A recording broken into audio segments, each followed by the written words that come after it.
How do high school students get to school? Some walk, Some bike, Some get driven. some drive themselves.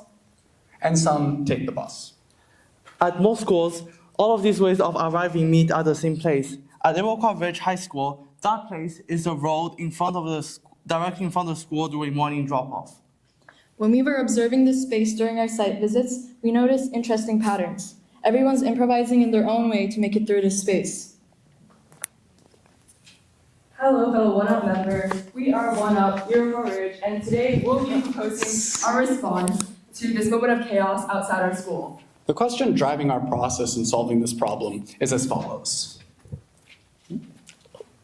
How might we redesign the IHS drop-off environment such that users can move through it safely and predictably during peak times?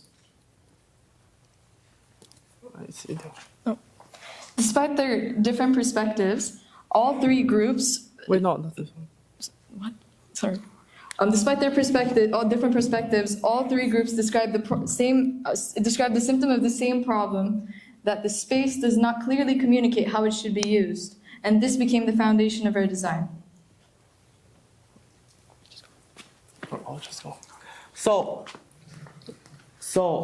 when we surveyed students about how comfortable they felt navigating the space around the school, more than 70% of them answered that they felt uncomfortable or only somewhat comfortable navigating the space because of all the problems. So here we have our behavioral map showing where our users are typically situated around the school. And then on this side, we have we traced the actual paths taken by students as they move toward the entrance. From there, we developed our behavioral map showing the experiences of our users. So cars says that they find the traffic too slow and frustrating. Cyclists found that the bike lanes were unsafe because there were cars stopped in the bike lane. And pedestrians found that they didn't feel safe walking on the sidewalk because there were bikes who were displaced from the bike lane on the sidewalk.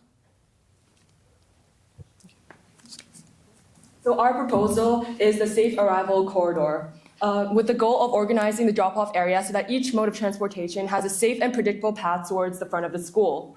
So the first change starts there on the road, the continuous painted bike lane. The ground is often the first thing that people read on the road. So by extending the bike lane clearly through the drop-off area, cyclists have a clear and predictable path, corridor visible, leading them directly to the entrances of the school as well as the bike racks. Next, we introduce a physical barrier between the bike lane and vehicle traffic. During peak congestion times, cars tend to drift onto the bike lane while stopping, and this physical barrier reduces that encroachment while ensuring that the cyclists have a consistently protected space. Next, we redesigned the pedestrian crossings to be high visibility. Instead of pedestrians being forced to step onto the road and make eye contact with drivers, the crossing itself signals their presence.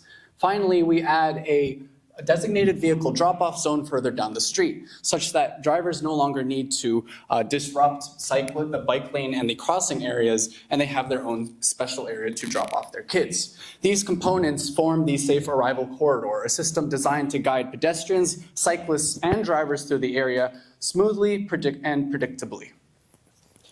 To make sure that our proposal could be realistically implemented, we developed a preliminary cost estimate based on three components. The first component being the protected bike lane barrier system, which is 40 to 50 posts, which will cost around $2,000. The second component is road paints and markings for the drop-off zone, the bike lane, and the pedestrian crossings, estimated at around $646. And the third component is signage, such as reflective indicators of drop-off zones and signs for the pedestrian crossings, estimated at around $750. Maintenance and labor would not add more than $1,000, but this could involve students completing community service hours.